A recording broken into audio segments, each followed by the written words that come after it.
नमस्कार. गुरुकुल प्रबोधिनीच्या ऑनलाईन प्लॅटफॉर्मवर तुमचं स्वागत आहे.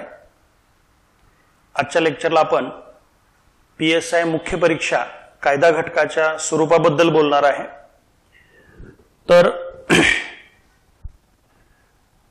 तुम्हाला PSI मुख्य परीक्षेसाठी 2 पेपर आहेत.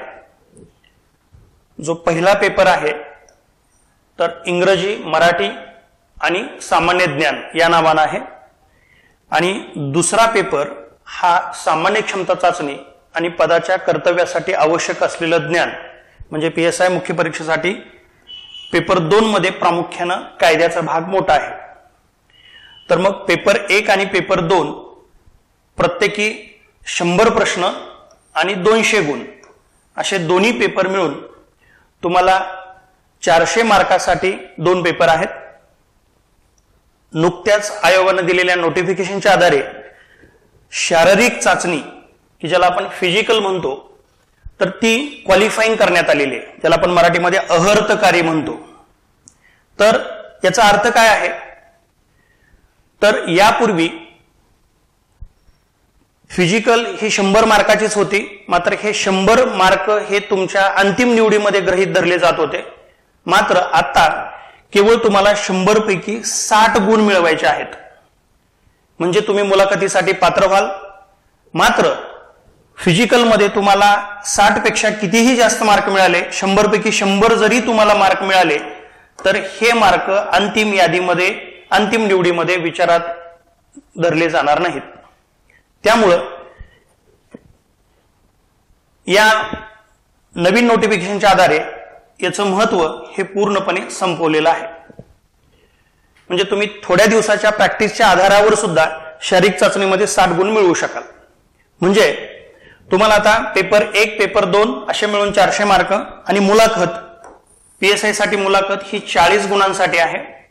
म्हणजे एकूण तुम्हाला 440 गुणांपैकी तुमची निवड असेल. म्हणजे तुमच्या अंतिम निवडीसाठी केवळ 440 गुण विचारात घेतले जाणार आणि फिजिकलचे हे 100 मार्क विचारात घेतले जाणार नाहीत. यामुळं आतापर्यंत बऱ्याच विद्यार्थ्यांचं शारीरिक चाचणी किंवा फिजिकलमध्ये चांगली कमांड होती. म्हणजे आतापर्यंत PSI पदावर रुजू झालेले विद्यार्थी त्यांना थेअरीला कमी मार्क असताना सुद्धा फिजिकलमध्ये 100 पैकी 95, बऱ्याच वेळा 100 पैकी 100 गुण मिळवून ते PSI पद मिळवलेलं होतं. मात्र आता ते शक्य नाही. म्हणजे तुम्हाला आता PSI पदावर रुजू होण्यासाठी तुम्हाला हे 2 पेपर अत्यंत महत्वाचे आहेत आणि ही मुलाखत महत्वाची आहे. आणि ह्या 440 गुणांचा जर विचार करायचा झाला तर सर्वाधिक गुण देणारा आणि सर्वात जास्त वेटेज असणारा सध्या जो विषय आहे तो म्हणजे कायदा आहे. तर कायदा ह्या घटकाचं PSI ला कशा पद्धतीचं महत्व आहे हे या पुढच्या स्लाइडमध्ये आपण बघू. बघा, पेपर 2चा जर विचार करायचा झाला तर कायदा घटकामध्ये एकूण 55 प्रश्न आहेत. बाकी मग राज्यव्यवस्था, इतिहास आणि भूगोल प्रत्येकी 10 मार्क आहेत. बुद्धिमत्तेला 10 प्रश्न आहेत आणि बुद्धिमत्तेला 15 प्रश्न आहेत. पेपर 1चा जर विचार करायचा झाला तर कायदा घटकावर 5 प्रश्न आहेत. मराठी 50 प्रश्न, इंग्रजी 30 प्रश्न, चालू घडामोडी 10 प्रश्न आणि संगणक 5 प्रश्न अशा पद्धतीचा ट्रेंड आहे. म्हणजे पेपर 1 आणि पेपर 2 मध्ये सुद्धा कायदा घटकाचा समावेश आहे. आणि कायदा घटक पेपर 1 आणि पेपर 2 मिळून एकूण 55 प्रश्नासाठी, 55 + 5 म्हणजे एकूण 60 प्रश्नासाठी आहे. आणि एक प्रश्न 2 मार्काला आहे. म्हणजे 120 गुणांसाठी कायदा हा घटक आहे. म्हणजे एकटा कायदा हा घटक तुम्हाला तब्बल 120 मार्क मिळवून देणार आहे. त्यामुळे कायदा ह्या घटकाचं महत्व PSI मुख्य परीक्षेमध्ये अनन्यसाधारण आहे. तर आणखी याच्यामध्ये कशा पद्धतीनं कायदा घटकाचं महत्व आहे या संदर्भात पुढची स्लाइड आहे. तर PSI मुख्य परीक्षा पेपर 2चा जर विचार करायचा झाला पेपर 2 मध्ये आपण यापूर्वी बघितलं 55 प्रश्न आहेत आणि 55 प्रश्नापैकी आयपीसी, सीआरपीसी, इव्हिडन्स आणि महाराष्ट्र पोलीस, तर या 4 कायद्याचा जर विचार करायचा झाला तर या 4 कायद्यामध्ये 2019-2018 मध्ये सेम सारखा ट्रेंड दिसतो, तो म्हणजे प्रत्येक कायद्यामध्ये 10 प्रश्न आहेत. म्हणजे हे 4 कायदे प्रत्येकी 10 मार्क, एकूण 40 मार्क, प्रत्येकी 10 प्रश्न, एकूण 40 प्रश्न, म्हणजे एकूण मार्क झाले 80. म्हणजे हे 4 कायदे तुम्हाला 80 मार्कासाठी आहेत.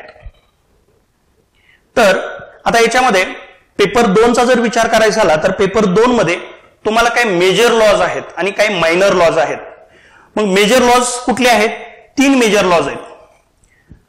आयपीसी, ज्याला आपण भारतीय दंड संहिता म्हणतो, सीआरपीसी फौजदारी प्रक्रिया संहिता, एव्हिडन्स भारतीय पुरावा कायदा, हे जे 3 कायदे आहेत, हे 3 कायदे हे काय आहेत? मेजर लॉज आहेत, मेजर कायदे. मग मेजर लॉज म्हणजे काय आहे? तर जो कायदा सर्व घटकांसाठी लागू आहे, सर्व समुदायासाठी लागू आहे, देशातल्या काही प्रदेशाचा अपवाद वगळता संपूर्ण देशासाठी लागू आहे, असा एखादा कायदा असतो, त्याला आपण म्हणतो मेजर लॉज. आणि मायनर लॉज म्हणजे काय?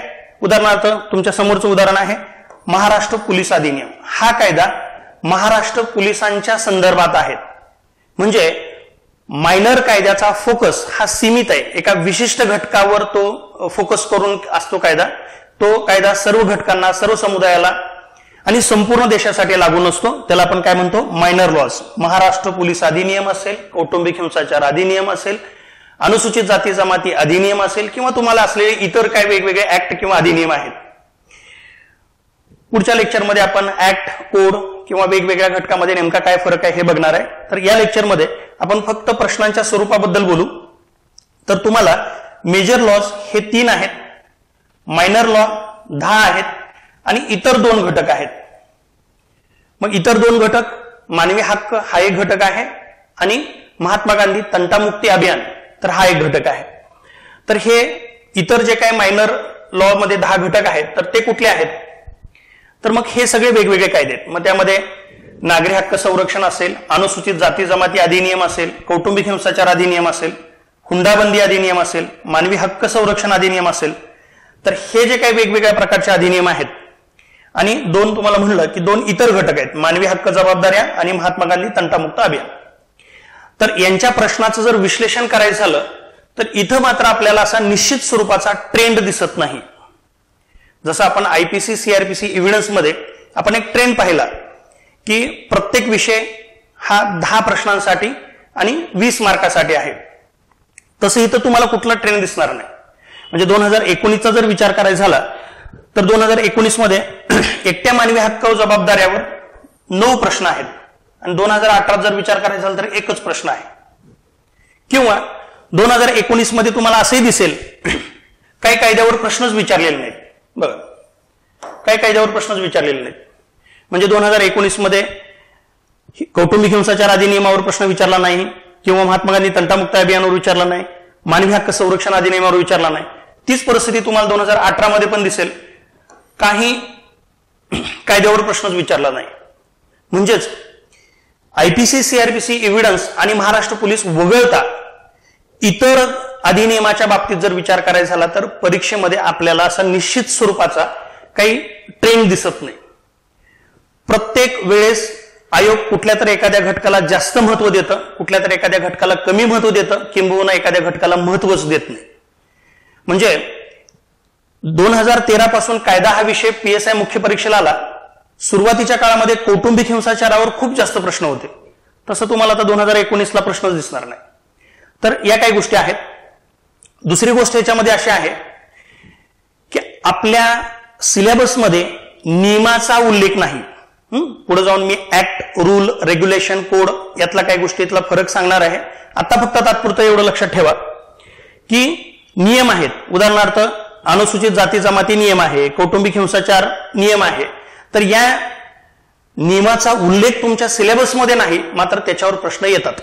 ओके, तर हा एक पॉइंट लक्षात राहू द्या.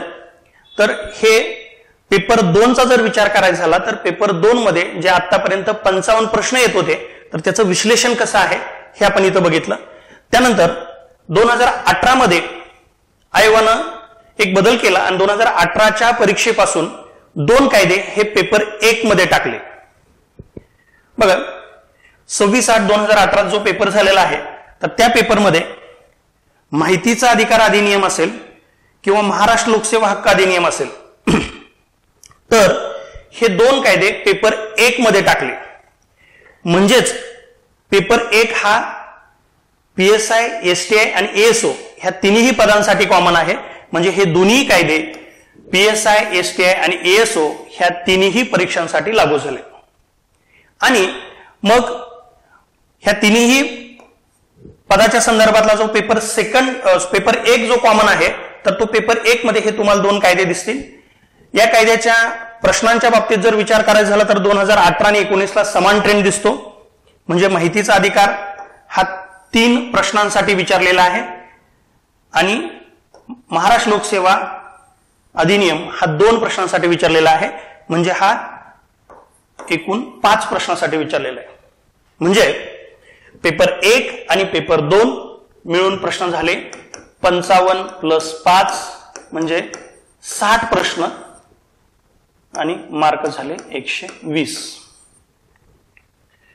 मग कायदा घटक तुम्हाला 120 मार्कासाठी आहे.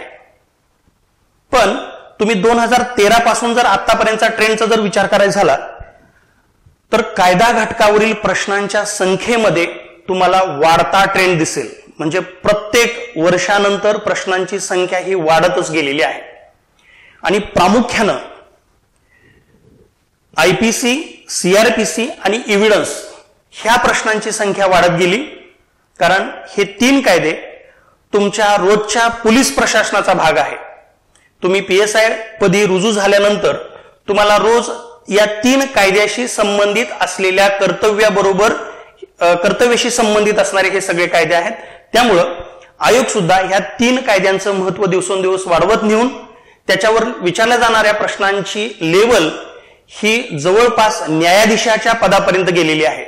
म्हणजे आपल्याकडे MPSCच्या माध्यमातून जी न्यायाधीशासाठी परीक्षा असते ज्याला आपण ज्युडिशियल मॅजिस्ट्रेट फर्स्ट क्लास म्हणतो, प्रथम वर्ग न्यायदंडाधिकारी किंवा CJD सिव्हिल जज ज्युनियर डिव्हिजन, या पदासाठी IPC, CRPC, एव्हिडन्स मध्ये ज्या लेवलनं प्रश्न विचारलेले आहेत त्या लेवलचे प्रश्न तुम्हाला आता PSI मुख्य परीक्षेला विचारू लागले. म्हणजे प्रश्न हे केवळ फॅक्च्युअल न राहता त्यांचा जास्तीत जास्त भर हा कन्सेप्टवर आहे. मग कायदा हा घटक जो आहे तर आणखी आपल्याला कुठल्या दृष्टीने हा महत्वाचा आहे तर हे आपण या स्लाइडमध्ये बघू. तर हे मी तुम्हाला सांगितलं की कायदा घटकावरील प्रश्नाच्या संख्येमध्ये सध्या वाढता ट्रेंड दिसतो. त्यानंतर हाही पॉइंट आपण कव्हर केला की शारीरिक चाचणी क्वालिफाय झाली त्यामुळं कायदा घटकाचं महत्व आणखी वाढलं. कारण तुम्हाला आता फिजिकलवर भरोसा ठेवून राहता येणार नाही तर तुमचा भरोशाचा विषय सगळ्यात महत्वाचा राहिला. थेरी महत्वाची आहेच, थेरीमध्ये इतर विषय महत्वाचे आहेत, पण जास्त मार्क देणारा आणि जास्त वेटेज असणारा विषय कुठला आहे? कायदा आहे. तर आता कट ऑफ वाढण्याची शक्यता आहे का? शारीरिक चाचणी क्वालिफाईंग झाल्यामुळे कट ऑफ वाढण्याची शक्यता आहे का? तर ही शक्यता नाकारता येणार नाही, किंबहुना कट ऑफ वाढेलच. काय कारण आहे त्याचं? कारण यापूर्वी राज्यसेवेची तयारी करणारा जो मोठा वर्ग जो आहे तर तो PSI पूर्व परीक्षा पास होत होता, मुख्य परीक्षा पास होत होता, मात्र ज्यावेळी फिजिकलसाठी ज्यावेळी कॉल यायचा किंवा मुलाखतीसाठी कॉल यायचा त्यावेळी तो अब्सेंट राहायचा कारण तो फिजिकलची तयारी करत नव्हता. तर असा वर्ग किती होता? तुम्ही गेल्या 3 वर्षाचं जर अनालिसिस केलं तर तुमच्या लक्षात येईल पाठीमागच्या 3 जाहिरातीमध्ये PSI पूर्व परीक्षापासून PSI मुख्य परीक्षापासून ज्यावेळी तुम्हाला मुलाखतीला बोलवलं जातंय, फिजिकलला बोलवलं जातंय त्यावेळेस ऍब्सेंट राहणाऱ्या लोकांची संख्या ही जवळपास 45% होती.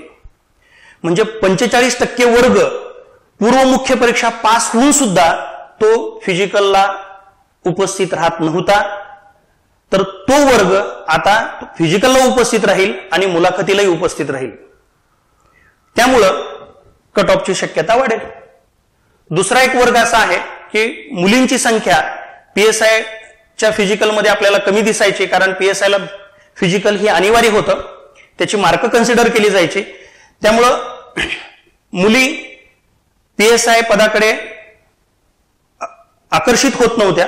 मात्र आता PSI ची फिजिकल क्वालिफाईंग झाल्यामुळं मोठ्या प्रमाणात मुलींची संख्या सुद्धा वाढेल आणि अर्थात कॉम्पिटिशन वाढेल आणि कॉम्पिटिशन वाढलं तर मग कट ऑफ वाढेल. दुसरी गोष्ट, मग जर कट ऑफ वाढणार असेल तर तुम्हाला भरोशाच्या विषयावर जास्तीत जास्त फोकस द्यावा लागेल. आता PSI मुलाखतीमध्ये तुम्हाला विचारल्या जाणाऱ्या प्रश्नांची संख्या आणि त्यामध्ये कायदा घटकाचं महत्व याचा जर विचार करायचा झाला तर PSIच्या मुलाखतीमध्ये जवळपास 60 ते 70% प्रश्न हे कायदा घटकावर आधारित आहेत.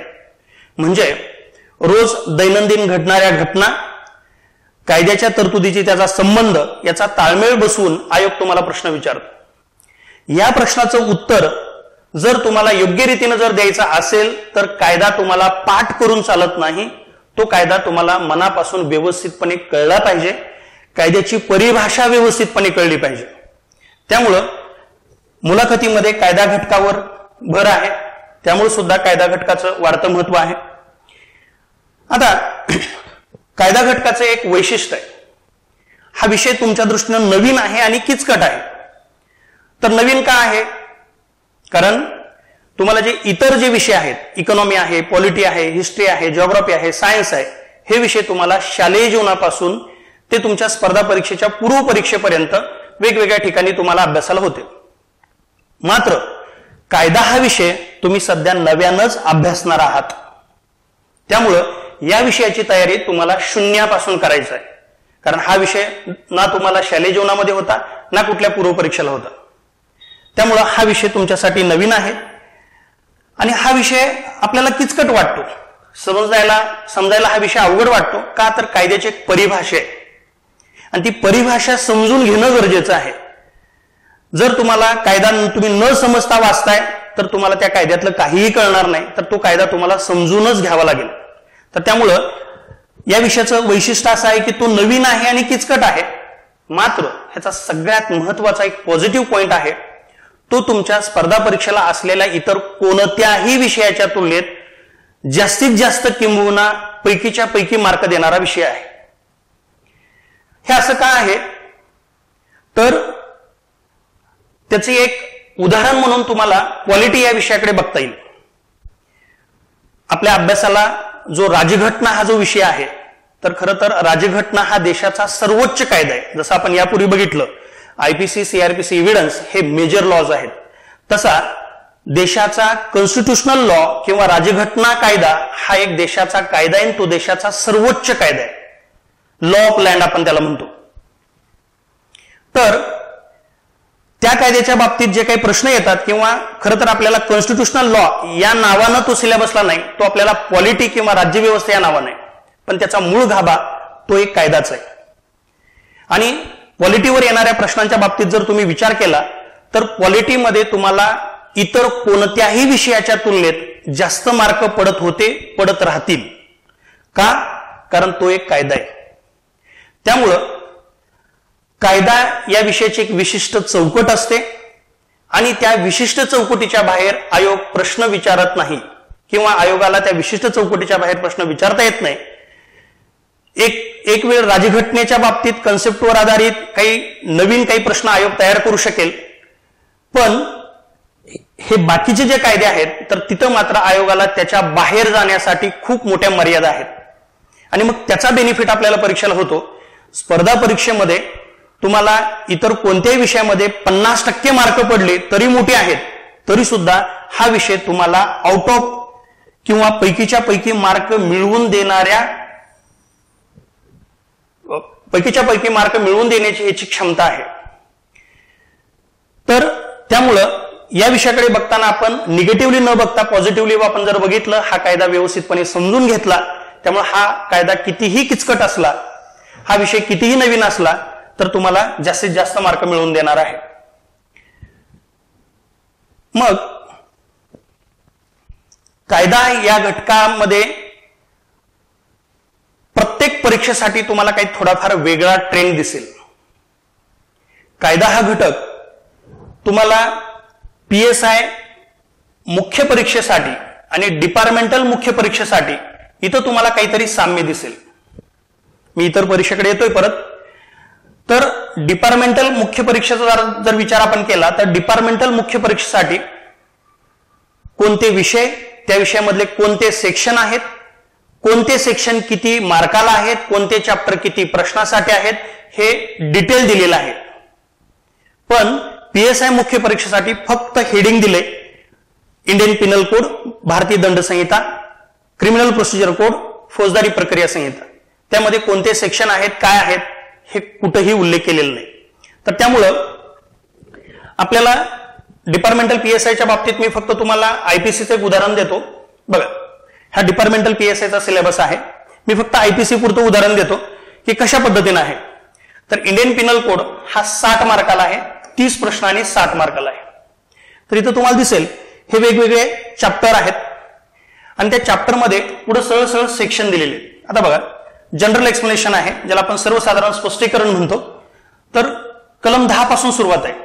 पुन्हा आणखी सगळे सेक्शन इथं तुम्हाला दिसणार नाहीत, मोजकेच सेक्शन दिलेले आहेत आणि ते मोजके सेक्शन क्लिअर सांगितले की विशिष्ट चॅप्टर आहेत, त्या विशिष्ट चॅप्टरवर 10 प्रश्न येतील आणि 20 मार्क मिळतील. आणि ह्या सिलेबसच्या बाहेर डिपार्टमेंटल PSIला प्रश्न जात नाही. तर तशी परिस्थिती आपल्याकडे डायरेक्ट PSI साठी नाही. तर डायरेक्ट PSIचा जर आपण विचार करायचा झाला तर डायरेक्ट PSI मध्ये सरळ सरळ तुम्हाला कायद्यांची नावं दिलेली आहेत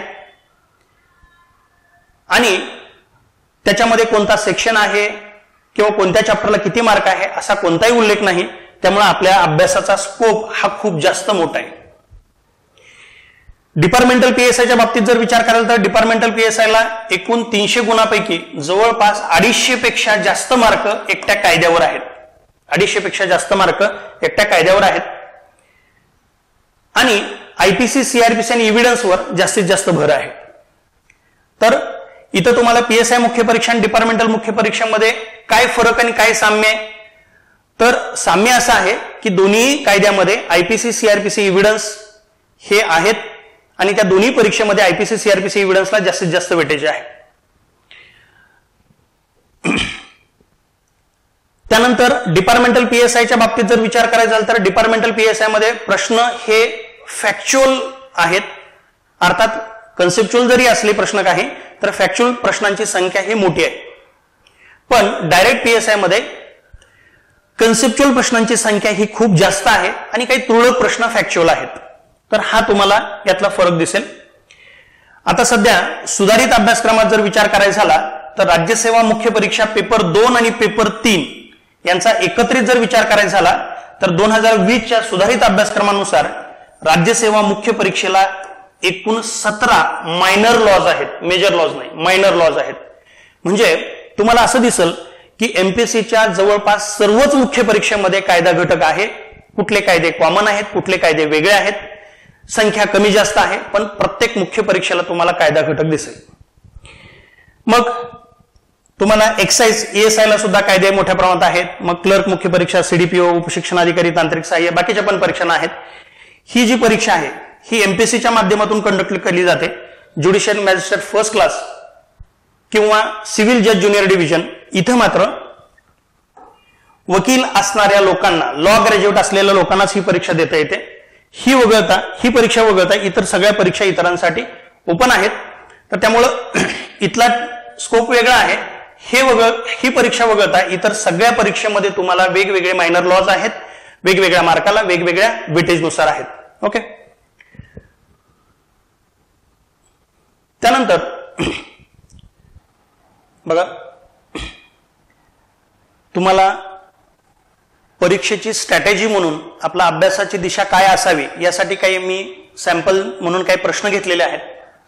बघा, भारतीय दंड संहितेवर हा प्रश्न आहे. हा फ्रॉड किंवा कपटीपणा या घटकावर आधारित आहे. हा प्रश्न काही सिंपल स्टेटमेंट आयोगाने दिलेले आहेत. मात्र इथं तुम्हाला फ्रॉड हा गुन्हा नेमका कसा घडतो त्याचं मूळ स्वरूप काय हे जर कळत नाही तर हा प्रश्न सुटत नाही. म्हणजे कायद्यामध्ये ज्या काही तरतुदी दिलेल्या आहेत त्याच्या आधारावर हा प्रश्न तुम्हाला सुटणार नाही.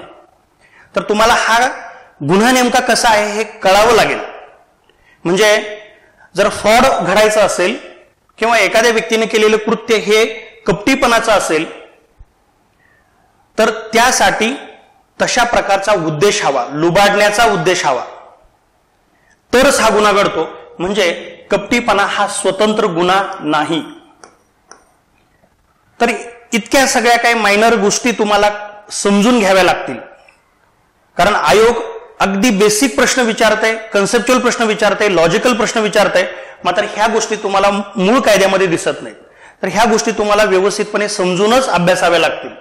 बाकी मग मात्र जर कपटीपणाच्या उद्देशानं तुम्ही संपत्ती लपवली, कपटीपणाच्या उद्देशानं तुम्ही लग्न करून घेतलं तर हा गुन्हा असेल. मात्र कपटीपणा हा स्वतंत्र गुन्हा आहे का तर स्वतंत्र गुन्हा नाही. तर त्यामुळे पहिलं स्टेटमेंट इथं चुकीचं निघाल. मी काही प्रश्न घेतोय. खरं तर कोणत्याही विषयामध्ये आपण अभ्यासाला सुरुवात केलेली नाही, पण तरी सुद्धा एक तुम्हाला प्रश्नाचं स्वरूप कसं आहे, नेमकं आपल्या अभ्यासाची स्ट्रॅटेजी काय असावी, ह्या काही गोष्टी तुम्हाला इथे लक्षात येतील. त्यामुळे थोडं आपण कमी वेळेमध्ये हे प्रश्न घेऊ. त्यानंतर हा एक प्रश्न आपल्याला 2019च्या पेपरमध्ये विचारला. तर एव्हिडन्सचा हा प्रश्न, ऍक्च्युली हा प्रश्न आयोगाने कॅन्सल केलाय, पण हा प्रश्न खूप कन्सेप्च्युअल आहे. तर ज्याला आपण प्रिझम्पशन ऑफ फॅक्ट म्हणतो किंवा तथ्यासंदर्भात गृहीतक आहे, तर ह्या ज्या काही गोष्टी आहेत, मग शाल प्रिझ्युम असतं म्हणजे काय, मे प्रिझ्युम असतं म्हणजे काय, कन्क्लुजिव्ह प्रूफ असतं म्हणजे काय, ह्या गोष्टी खूप डिटेलमध्ये तुम्हाला समजल्या तरच हा प्रश्न तुम्हाला समजेल. तर त्यामुळं खूप जास्त कन्सेप्च्युअल प्रश्न हे PSI मुख्य परीक्षेला आहेत, हा सांगण्याचा माझा दृष्टिकोन आहे. त्यानंतर कायदा या घटकामध्ये आयोग शक्यतो काय करतं तर त्या सेक्शनमध्ये जे दिलेली उदाहरणं आहेत, तर मूळ कायद्यातलीच उदाहरणं तुम्हाला पेपरला दिली जातात. आणि ए व्यक्तीनं बी व्यक्तीच्या विरोधात केलेलं कृत्य आहे, तर ए व्यक्तीनं केलेला गुन्हा नेमका कुठला आहे हे आयोग विचारतं. पण अलीकडच्या काळामध्ये आयोग तुमच्या त्या सेक्शनला समोर ठेवून, कन्सेप्टला समोर ठेवून स्वतः प्रश्न तयार करतंय, स्वतः उदाहरण तयार करतंय. तर हे एक उदाहरण तुम्हाला बघता येईल. SC/ST ऍक्टच्या संदर्भात आयोगाने ही एवढी सगळी वेगवेगळी उदाहरणं तयार केली आणि मग तुम्हाला विचारलं की कुठं गुन्हा घडतोय, कुठं गुन्हा घडत नाही. तर त्यामुळं प्रत्येक कायदा व्यवस्थित समजूनच घ्यावा लागेल. कारण कायदा सोडून त्याच्या आधारावर जर आयोगाने प्रश्न विचारला तर मग तुम्हाला तो प्रश्न येणार नाही. त्यासाठी तुम्हाला कायदा त्याच्या मूलभूत संकल्पना क्लिअरच व्हाव्या लागतील. त्यानंतर आणखी एक महत्वाची गोष्ट आहे, आपल्याकडे कायद्यामध्ये काही तरतुदी सांगितलेल्या असतात, त्याचबरोबर न्यायालयीन न्यायनिर्णयाच्या काही प्रस्थापित तत्व असतात. तर आपल्याला आयोगाने विचारलेल्या प्रश्नाचं उत्तर देताना आपल्याला ह्या दोन्ही गोष्टीचा अप्रोच समोर ठेवावा लागेल. म्हणजे तुम्हाला एका बाजूला कायद्यातल्या तरतुदी पण माहीत पाहिजेत आणि दुसऱ्या बाजूला तुम्हाला न्यायालयाचं जे काही आतापर्यंत प्रस्थापित तत्व आहेत तर ते सुद्धा माहीत पाहिजेत. ह्या दोघांची सांगड करून तुम्हाला उत्तरापर्यंत पोहोचावं लागेल. तर मूळ प्रश्नामध्ये ज्याला आपण मुव्हेबल प्रॉपर्टी म्हणतो किंवा चलसंपत्ती म्हणतो, मुव्हेबल प्रॉपर्टी आहे.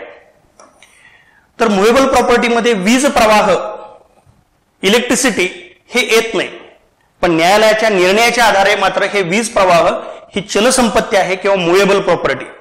त्यामुळं आपल्याला प्रश्नाच्या उत्तराकडे पोहोचण्यासाठी कायद्यातल्या तरतुदी आणि न्यायालयीन न्यायनिर्णयाची प्रस्थापित तत्व यांची जोड करून आपल्याला उत्तरापर्यंत पोहोचावं लागेल.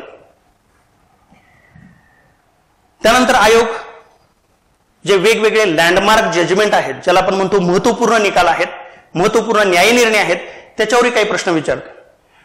तर माहिती अधिकार किंवा वेगवेगळ्या कायद्यामध्ये आयोगानं आतापर्यंत सर्वोच्च न्यायालय, उच्च न्यायालयाच्या खटल्याबद्दल प्रश्न विचारलेला आहे. त्यानंतर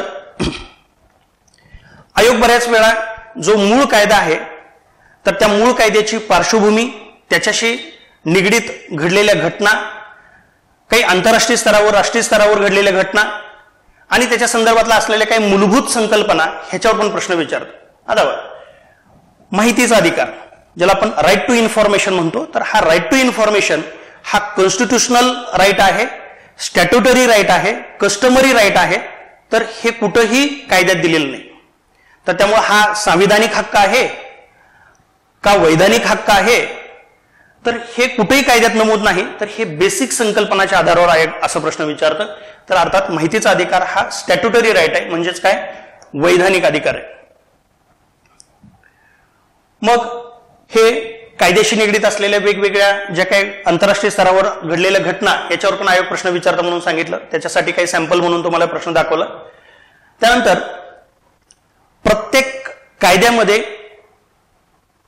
वेळोवेळी काही सुधारणा होत असतात, ज्याला आपण अमेंडमेंट म्हणतो, दुरुस्ती म्हणतो. त्या दुरुस्तीच्या आधारावर पण आयोग प्रश्न विचारतं, ज्याला आपण करंट अपडेशन म्हणतो. तर प्रत्येक कायद्यामध्ये जे काही करंट अपडेशन आहे ते सुद्धा महत्वाचं आहे. ते सुद्धा इन डिटेल आपण आपल्या बॅचमध्ये घेणार आहे. तर हा प्रश्न विचारलेला होता की 2013 मध्ये सीआरपीसी मध्ये जो बदल केला तो कुठल्या समितीच्या आधारे आहे, तर वर्मा समितीच्या आधारे. तर असे काही प्रश्न आयोग विचारतो. त्यानंतर बघा, मी यापूर्वी तुम्हाला सांगितलं कायद्याची एक परिभाषा आहे. त्यामुळे कायदा हा निश्चितपणे आपण एकदम सोप्या भाषेत समजून सांगणार आहे, पण तरीही आपल्याला कायद्याची परिभाषा सुद्धा माहित पाहिजे. तर मी जाणीवपूर्वक तसा प्रयत्न करणार आहे की सोप्या पद्धतीनं मी तुम्हाला सांगणारच आहे, पण आयोगानं विचारलेल्या प्रश्नाच्या उत्तरापर्यंत पोहोचण्यासाठी तुम्हाला कायद्याची परिभाषा सुद्धा समजेल, त्यासाठी मी तशा प्रकारचा लेक्चरच्या माध्यमातून ते तुमच्या अंगवळणी पडेल याची मी निश्चितपणे तयारी करून घेणार आहे. तर हा एक प्रश्न मी तुम्हाला सॅम्पल म्हणून दाखवला. अगदी छोटा शब्द होता, मृत्यू किंवा जन्मठेप या खेरीज या शब्दामुळं बऱ्याच लोकांचा हा प्रश्न चुकला. कारण तुम्हाला कायद्याची परिभाषा जर समजली तर तुम्हाला तेवढ्या कमी वेळेमध्ये आयोगाने विचारलेला प्रश्न समजेल आणि मग तुम्ही उत्तरापर्यंत पोहोचाल. जर तुम्हाला प्रश्नच समजला नाही तर मग उत्तरापर्यंत पोहोचण्याचा काही संबंधच येत नाही. त्यामुळं कायद्याची एक विशिष्ट परिभाषा आहे, ते तुम्हाला कळणं गरजेचं आहे. पुढचं एक उदाहरण आहे की बघ, जवळपास 5 ते 6 ओळी एकच वाक्य. तर कायदा जो किचकट म्हणतो आपण किंवा कायद्याची एक वेगळी परिभाषा म्हणतो, तर ते जर व्यवस्थितपणे तुम्हाला एकदा कळलं, त्या गोष्टीशी तुम्ही फॅमिलियर झाला, तर मग मात्र तुम्हाला प्रश्न समजायला अडचण येणार नाही. नाहीतर परीक्षेमध्ये हे स्टेटमेंटच लक्षात येत नाही, कारण 5-5, 6-6 ओळीचं एकच वाक्य कायद्यामध्ये असतं. तर याची आपल्याला काळजी घ्यावी लागेल. आपण अभ्यास करताना आपण सोप्या पद्धतीनं तर कायदा समजून घेऊच, पण कायद्याची परिभाषा सुद्धा आपल्याला कळली पाहिजे, कायद्याचा आपल्याला टोन कळाला पाहिजे. आता कायद्यामध्ये आयोग प्रश्न विचारताना जिथं कुठं कन्फ्युजिंग गोष्टी आहेत, जिथं कुठं तुम्ही संदिग्धपणा जिथं तुमच्या बाबतीत घडू शकतो, अशा गोष्टीवर आयोग प्रश्न विचारतो. तर इथं म्हणजे तुम्हाला एव्हिडन्स लगेच कळणार नाही, मी फक्त थोडक्यात सांगतो. इथं फक्त प्रश्नामध्ये संयुक्त सहपरीक्षा हा शब्द नाही, ज्याला आपण म्हणतो जॉईंट ट्रायल. Joint trial. तर संयुक्त सहपरीक्षा शब्द नसल्यामुळं उत्तरात बदल झाला. जर इथं संयुक्त सहपरीक्षा जर उदाहरणामध्ये असतं तर इथं एच्या विरोधात विचारात घेतलं जाईल हे वाक्य आलं असतं. मात्र संयुक्त सहपरीक्षा वर उदाहरणात नसल्यामुळं याचं उत्तर बदललं. त्यामुळे अगदी मायनर गोष्टी, मायन्यूट गोष्टी आपल्याला विचारात घ्याव्या लागतील. आता आणखी एक महत्वाच्या गोष्टीच्या बाबतीत मला तुम्हाला सावध करायचंय. आपण कायदा हा मराठीतून वाचतोय, मराठीतून समजून घेतोय, पण कायदा हा मूळ इंग्रजी भाषेतून आहे आणि तो मग आपल्या सोयीसाठी आपण आपल्या भाषेमध्ये तो ट्रान्सलेट केलेला असतो. आणि आयोग ज्यावेळी प्रश्न इंग्रजीमध्ये तयार करतं आणि त्याचं ज्यावेळी ट्रान्सलेशन करतं, त्या ट्रान्सलेशनमध्ये बऱ्याच वेळा चुका होतात आणि त्यामुळे आपला प्रश्न चुकतो. मात्र ज्यावेळी आपण जर एखादा उदाहरणार्थ बघा, हा एक प्रश्न आहे, तर इथं या प्रश्नाचं उत्तर म्हणजे कोणत्याही जिल्ह्याचा अधीक्षक व जिल्ह्याचे पोलीस दल ही कुणाच्या नियंत्रणाखाली असते? खरं तर इंग्लिश मधलं त्याचं उत्तर आहे डिस्ट्रिक्ट मॅजिस्ट्रेट, ज्याला आपण जिल्हा दंडाधिकारी म्हणतो. ह्या पॉवर कोणाला असतात? कलेक्टरला असतात. जिल्हाधिकारी तथा जिल्हा दंडाधिकारी असं हे पद जिल्हाधिकाऱ्याचं असतं. तर डिस्ट्रिक्ट मॅजिस्ट्रेट हे याचं उत्तर आहे. मात्र आयोगाने याचं ट्रान्सलेशन करताना काय केलं बा, जिल्हा न्यायदंडाधिकारी हा शब्द न्यायाधीशाच्या बाजूचा आहे. त्यामुळे बऱ्याच विद्यार्थ्यांनी काय केलं, जिल्हाधिकारी हा ऑप्शन, बहुतांश विद्यार्थ्यांनी जिल्हाधिकारी हा ऑप्शन निवडला मराठीमध्ये आणि प्रश्न चुकला. पण आयोगाला जर समजा चूक कळवली तर आयोग म्हणतंय आमची प्रमाण भाषा कुठली आहे, इंग्रजी. त्यामुळं मराठीमध्ये त्यांच्याकडून ट्रान्सलेशन चुकलं तरी आयोग तो प्रश्न कॅन्सल करत नाही. तर त्यामुळे हे लक्षात ठेवायचं, आपण मराठीतून समजून घेतोय, मराठीतूनच वाचतोय, मात्र आपल्याला किमान संबंधित घटकाचे हेडिंग तरी इंग्लिशमध्ये माहित पाहिजेत, मग आपला एकही प्रश्न चुकणार नाही. तर त्यामुळे प्रत्येक परीक्षेमध्ये एकतरी प्रश्न तुम्हाला आयोगाच्या ट्रान्सलेशनमुळे चुकेल, मात्र जर तुम्हाला हेडिंग सुद्धा जर इंग्लिशमध्ये माहित असतील तर तुमचा एकही प्रश्न चुकणार नाही आणि कन्फ्युजिंग पेपरमधलं कमीत कमी असेल किंवा तुमच्या पेपरमध्ये कन्फ्युजिंग अजिबात होणार नाही. तर त्या संदर्भात आपण प्रत्येक हेडिंगला नेमकं इंग्रजीमध्ये काय नाव आहे तर ह्या प्रत्येक गोष्टी आपण बॅचमध्ये घेणार आहे आणि आपल्या पुस्तकामध्ये पण आहेत. त्यानंतर मी यापूर्वी असं म्हटलं की कायदा हा घटक तुम्हाला पैकीच्या पैकी मार्क देणार आहे निश्चितपणे. पण कधी कधी काय होतं की आयोग तुमच्या सिलेबसला असलेले विषय सोडून कधी कधी एकाच दुसरा वेगळ्या कायद्यातला प्रश्न आयोग देतं. उदाहरणार्थ 2019ला हा भ्रष्टाचार प्रतिबंधक कायद्यामधला प्रश्न आला. खरं तर भ्रष्टाचार प्रतिबंधक कायदा हा डिपार्टमेंटल मेन्सला आहे, राज्यसेवा मुख्य परीक्षेला आहे, मात्र तुम्हाला नाही हा प्रश्न विचारला. किंवा एक प्रश्न क्रिमिनॉलॉजीवर विचारला तर क्रिमिनॉलॉजी हा घटक डिपार्टमेंटल PSI ला आहे, मात्र तुम्हाला नाही. त्यामुळे 1-2 प्रश्न असे आयोगानं 2019ला विचारले की जे तुमच्या सिलेबसचा भाग नव्हते.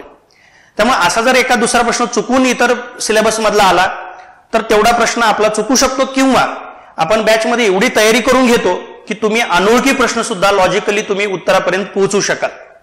म्हणजे अशा सुद्धा प्रश्नामध्ये तुम्ही आपण कन्सेप्च्युअली जर क्लिअर असेल तर उत्तरापर्यंत पोहोचू शकतो. तर त्यामुळं एकाच दुसरा प्रश्न जर बाहेरचा गेला तर मग तो आपल्याला लॉजिकली सोडवता आला पाहिजे. त्यानंतर आपण आपल्या बॅचमध्ये जो कायदा घटक घेणार आहे तर त्याच्या बाबतीत नेमका आपला अप्रोच कसा असणार, आपला दृष्टिकोन कसा असणार आहे. तर मी यापूर्वी तुम्हाला सांगितले की मेजर लॉज आपल्याकडे 3 आहेत आणि आपल्याकडे मायनर लॉज हे 10 आहेत आणि इतर काय 2 इतर घटक आहेत. आता यांच्या बाबतीत थोडा अप्रोच हा वेगळा असणं गरजेचं आहे. कारण मेजर लॉजच्या बाबतीत जर विचार करायचा झालं तर मेजर लॉज मध्ये उदाहरणार्थ IPC आपल्याला 511 सेक्शन आहेत.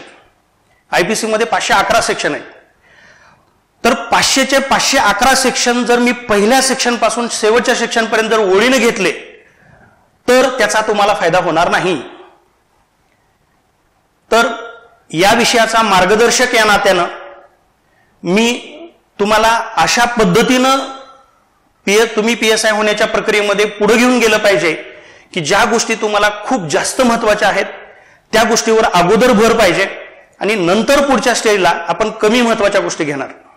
म्हणजे मेजर लॉज मध्ये आपण काय करणार आहे की जे घटक अत्यंत महत्वाचे आहेत तर ते अगोदर घेणार आणि नंतर आपण कमी महत्वाचे घटक घेणार.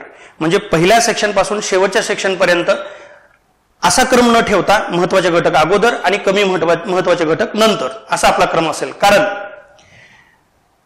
तुम्हाला कमीत कमी वेळेमध्ये कमीत कमी कष्टामध्ये तुम्हाला जर समजा हे पद मिळवायचं असेल तर ही स्ट्रॅटेजी महत्वाची आहे. जर तुम्ही PSI होण्याच्या प्रक्रियेमध्ये मी तुमचा मित्र, तत्वज्ञ, मार्गदर्शक जर मला व्हायचं असेल तर मला कळलं पाहिजे की तुमच्या दृष्टीनं काय जास्त महत्वाचं आहे आणि काय कमी महत्वाचं आहे. मी जर धोपट मार्गाने पहिल्या सेक्शन पासून शेवटच्या सेक्शन पर्यंत जर मी शिकवत राहिलो तर त्याचा तुम्हाला फायदा होणार नाही. त्यामुळं वर्षानुवर्षाच्या शिकवण्याच्या अनुभवाच्या माध्यमातून, पुस्तकाच्या माध्यमातून ज्या काही गोष्टी तुम्हाला कमी वेळेमध्ये तुम्हाला जास्तीत जास्त मार्क देणार आहेत तर त्या गोष्टी आपण पुस्तकात सुद्धा सुरुवातीला दिलेल्या असतात आणि आपण बॅचमध्ये सुद्धा सुरुवातीला घेतो. मात्र हा अप्रोच आपल्याला मायनर लॉजच्या बाबतीत ठेवून चालत नाही. मग मायनर लॉज महाराष्ट्र पोलीस अधिनियम असेल किंवा इतर कोणताही मायनर लॉज असेल तर तिथं मात्र पहिल्या सेक्शन पासून आपण शेवटच्या सेक्शन पर्यंत घेतो, कारण तिथं कन्सेप्टला एकानंतर एक जर आपण घेत गेलो तरी काही प्रॉब्लेम येत नाही, पण मात्र आयपीसीच्या बाबतीत किंवा सीआरपीसी एव्हिडन्सच्या बाबतीत मात्र तसा प्रॉब्लेम येतो. तर त्यामुळं ह्या दोन कायद्याच्या बाबतीत आपण अप्रोच हा वेगवेगळा ठेवणार आहे, मात्र आपण कायद्यातला प्रत्येक सेक्शन प्रत्येक घटक तंतोतंत घेणार आहे. आता आणखी एक महत्वाची गोष्ट अशी आहे की कायद्याच्या मूलभूत संकल्पना क्लिअर होण्याच्या दृष्टीनं शिकवण्याचा एक आपला क्रम असेल. हा क्रम म्हणजे कसा आहे, उदाहरणार्थ मी एक आयपीसीचं उदाहरण घेतो.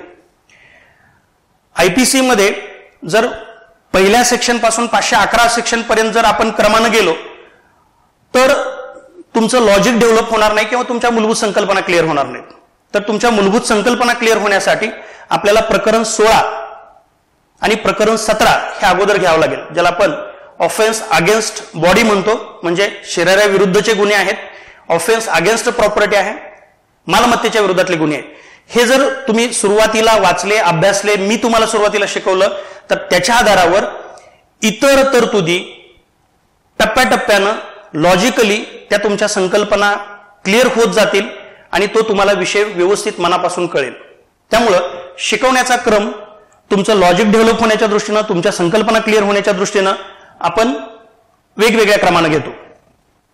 त्यानंतर इथे एक शब्द आहे इंटर डिसिप्लिनरी अप्रोच. हा एक कायद्यामध्ये महत्वाचा आहे. म्हणजे वेगवेगळ्या कायद्यामध्ये वेगवेगळ्या तरतुदी आहेत, त्यांचं एकमेकाशी नातं आहे, तर त्याचं एकमेकांशी काही फरक आहे, एकमेकांबरोबर काही साम्य आहे, अशा प्रकारच्या काही तुलनात्मक गोष्टी आहेत. तर ते फरकाचे पॉइंट, तुलनात्मक गोष्टी आपण वेगवेगळे कायदे, वेगवेगळ्या कायद्याच्या तरतुदी या संदर्भातल्या आपण गोष्टी एकत्रित घेणार आहे, जेणेकरून तुम्हाला सगळे कायदे एका विशिष्ट लिंक न समजतील. आणि आता कलमाच्या बाबतीत जर विचार करायचा झाला तर सगळी कलम करण्याची गरज आहे का, तर सगळी कलम करण्याची गरज नाही. धोपट मार्गानं पहिल्या सेक्शन पासून शेवटच्या सेक्शन पर्यंत सगळी कलम पाठ करत बसू नका. थोडक्यात ढोर मेहनत घेऊ नका, त्याचा उपयोग होणार नाही. त्यामुळे परीक्षाभिमुख कलम कशी लक्षात राहतील त्या दृष्टीनं आपण काही वेगवेगळ्या प्रकारच्या काही क्लुप्त्या ट्रिक्स वर्गामध्ये सांगणार आहे. त्याच्या माध्यमातून तुम्हाला कन्सेप्ट पण क्लिअर होतील आणि त्याच्या आधारावर फॅक्ट पण लक्षात राहतील. ओके. त्यानंतर मी यापूर्वी जसं तुम्हाला सांगितलं की प्रत्येक कायदा घटकावर जेवढं काही करंट अपडेशन आहे तर ते आपण बॅचमध्येच घेणार आहे, अर्थात ते आपल्या पुस्तकामध्ये पण आहे. आता यापूर्वी जसं तुम्हाला सांगितलं की काही लँडमार्क जजमेंट आहेत, म्हणजे महत्वपूर्ण न्यायालयाचे निकाल आहेत, तर ते सुद्धा आपल्याला घ्यावे लागतील, अलीकडचे आणि पाठीमागचे महत्वाचे निर्णय. त्यानंतर मानवी हक्काच्या बाबतीत जर विचार करायचा झाला तर 2019 मध्ये आपल्याला मानवी हक्क व जबाबदारी या घटकावर 9 प्रश्न विचारले. त्यामुळं हा घटक आपल्याला विस्तृतपणे घ्यायचा आहे, पण मी तुम्हाला एवढं निश्चितपणे सांगतो, जेवढं मी घेतोय तेवढं जर व्यवस्थितपणे केलं तर शक्यतो याच्या बाहेर प्रश्न जाणार नाही. तर त्यामुळं मानवी हक्काच्या बाबतीत आपल्याला थोडा दृष्टिकोन हा परीक्षाभिमुख करावा लागेल. आता PSI मुख्य परीक्षा कायदा जी बॅच आहे याच्या संदर्भातली काही वैशिष्ट्य इथं दिलेली आहेत की आपला प्रयत्न असा राहणार आहे की तुम्हाला कायदा घटकामध्ये 120 गुण जे आहेत ते 120 पैकी 120 मार्क कसे पडतील त्या दृष्टीनं मी माझं बेस्ट देणार आहे. अर्थात मी ज्या पद्धतीने शिकवतोय, ज्या पद्धतीनं तुम्हाला सांगतोय त्या पद्धतीनं तुम्हाला सुद्धा माझ्याबरोबर यावं लागेल. तर निश्चितपणे त्या दृष्टीनं आपण प्रयत्न करणार आहे. त्यानंतर आतापर्यंतचे सगळे डिपार्टमेंटल PSI असू द्या, राज्यसेवा मुख्य परीक्षा असू द्या किंवा PSI मुख्य परीक्षा असू द्या, तर सगळे प्रश्न एकतर आपल्या बॅचमधून आहेत किंवा आपल्या पुस्तकामधून आहेत. तर सगळे प्रश्न आतापर्यंतचे आपल्या पुस्तकामधून आणि आपल्या बॅचमधून, क्लासच्या बॅचमधून कव्हर झालेले आहेत आणि अर्थात इथून पुढे सुद्धा होतील. तशा प्रकारची आपण काळजी निश्चितपणे घेणार आहे.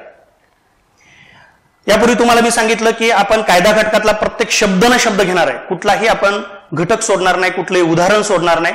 प्रत्येक संकल्पना, प्रत्येक फॅक्च्युअल पॉइंट, प्रत्येक गोष्ट आपण घेऊ. त्यानंतर टेस्ट सिरीज आहे. तर आपण ही जी ऑनलाईन बॅच आहे, तर ऑनलाईन बॅच मध्ये आपण ऍपमध्येच आपण टेस्ट सिरीज उपलब्ध करून देतोय. त्याच्या माध्यमातून तुम्हाला मोफत ऑनलाईन टेस्ट बॅचच्या विद्यार्थ्यांना मिळेल. त्यानंतर प्रत्येक टॉपिकच्या तुम्हाला पीडीएफ स्वरूपातल्या नोट्स तुम्हाला ऍपमध्ये पाहायला मिळतील, त्याच्या माध्यमातून तुम्ही अभ्यास करू शकाल.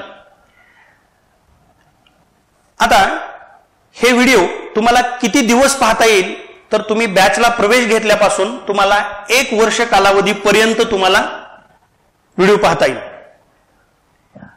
तुम्हाला तुमच्या गावामध्ये तुमच्या ठिकाणी जर रेंजचा प्रॉब्लेम असेल तर हे व्हिडिओ तुम्ही डाउनलोड करून ऍपमध्ये पाहू शकता, ही सोय सुद्धा आहे. साधारणपणे एक व्हिडिओ 1 तासाचा आहे. 1 तासाचा साधारणपणे व्हिडिओ आहे. टॉपिकनुसार थोडं मागं पुढे होऊ शकतं, पण साधारणपणे 1 तासाचा व्हिडिओ करण्याचा मी प्रयत्न करेन. आणि मग तुमच्या अधूनमधून काय वैयक्तिक शंका असतील तर त्यासाठी आपण झूमच्या माध्यमातून काही लाईव्ह सेशन घेणार आहे. तर तुम्ही मला वैयक्तिक झूमच्या माध्यमातून तुम्ही मला वैयक्तिक प्रश्न विचारू शकाल.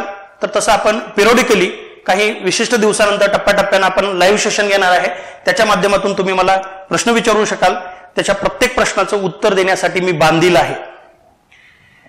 त्यानंतर आपण ही बॅच डिजिटल इंटरॅक्टिव्ह पॅनलच्या माध्यमातून तसेच वेगवेगळ्या फ्लोचार्टच्या माध्यमातून वेगवेगळ्या अॅनिमेशनच्या माध्यमातून दाखवणार आहे. त्यामुळे हा विषय तुम्हाला सहज सोपा सहजासहजी कळेल. तर या पद्धतीने आपण अध्यापनाची एक नवीन प्रभावी पद्धत इथं आपण वापरतोय. पण एक महत्वाचा पॉइंट मी नमूद करू इच्छितो की तुम्हाला मात्र बॅचला प्रवेश घेताना तुम्हाला आयडी प्रूफ अनिवार्य असेल. जे काही तुमचं आयडी प्रूफ असेल, आधार कार्ड असेल, पॅन कार्ड असेल किंवा इतर कोणते फोटो असलेलं तुमचं आयडी प्रूफ असेल ते मात्र तुम्हाला आपल्या ऍपवर अपलोड करावं लागेल. त्यानंतर फीच्या बाबतीत खरं तर सध्या कायदा हा घटक खूप जास्त सखोलपणे शिकवावा लागणार आहे. त्यामुळं आपण ऑफलाईन बॅचची फीज ही 5,500 रुपये इतकी निश्चित केलेली होती. मात्र आपण ऑनलाईन बॅचसाठी केवळ सुरुवातीचे काही दिवस हे आपण 37% सवलत देतोय. म्हणजे तुम्हाला 2,000 रुपये सवलत मिळेल आणि हा कोर्स तुम्हाला 5,500च्या ऐवजी पहिले काही दिवस 3,500 मध्ये खरेदी करता येईल. 3,500 मध्ये तुम्हाला कोणताही जीएसटी भरायचा नाही. ही फीस इन्क्लुडिंग जीएसटी आहे, याच्यामध्ये वेगळा कुठला जीएसटी नाही. तर तुम्हाला फक्त 3,500 रुपये भरायचे आहेत. तर ही बॅच तुम्हाला जॉईन करता येईल. आता ही बॅच तुम्हाला आपल्या गुगल प्ले स्टोअरवर तसेच iOS सिस्टीमवर सुद्धा तुम्हाला, म्हणजे तुमच्याकडे ऍपल फोन असेल तरी सुद्धा तुम्हाला ही बॅच जॉईन करता येईल. तर तुम्ही या प्लॅटफॉर्मवर गुगल प्ले स्टोअरवर जर ज्ञानेश्वर पाटीलचं गुरुकुल प्रबोधिनी हे सर्च केलं तर तुम्हाला असा आयकॉन असलेला आपल्याला तुम्हाला ऍप पाहायला मिळेल. या ऍपच्या माध्यमातून तुम्हाला आपली सगळी बॅच, सगळ्या नोट्सच्या पीडीएफ आणि टेस्ट ह्या सगळ्या गोष्टी तुम्हाला ह्या ऍपमध्ये उपलब्ध होतील. जर तुम्हाला काही तांत्रिक अडचणीच्या संदर्भात काही प्रश्न विचारायचा असेल तर हे आपल्या क्लासच्या नंबरवर तुम्ही संपर्क साधू शकता आणि तुमचे प्रत्येक अडचण आहे तर इथं आमचे सहकारी सोडवतील. ओके. तर 2013 पासून आपली बॅच करून किंवा आपलं पुस्तक वापरून हजारोच्या संख्येनं विद्यार्थी PSI झालेले आहेत किंवा डेडिकेटली जे विद्यार्थी स्पर्धा परीक्षेचा अभ्यास करतात त्यांना तुम्ही विचाराल तर ते तुम्हाला सांगतील कमीत कमी वेळेमध्ये जर तुम्हाला PSI व्हायचं असेल, जास्तीत जास्त मार्क पाडायचे असेल तर आपलं पुस्तक आणि आपली बॅच सोडून तुम्हाला इतर कोणत्याही संसाधनांची गरज भासणार नाही.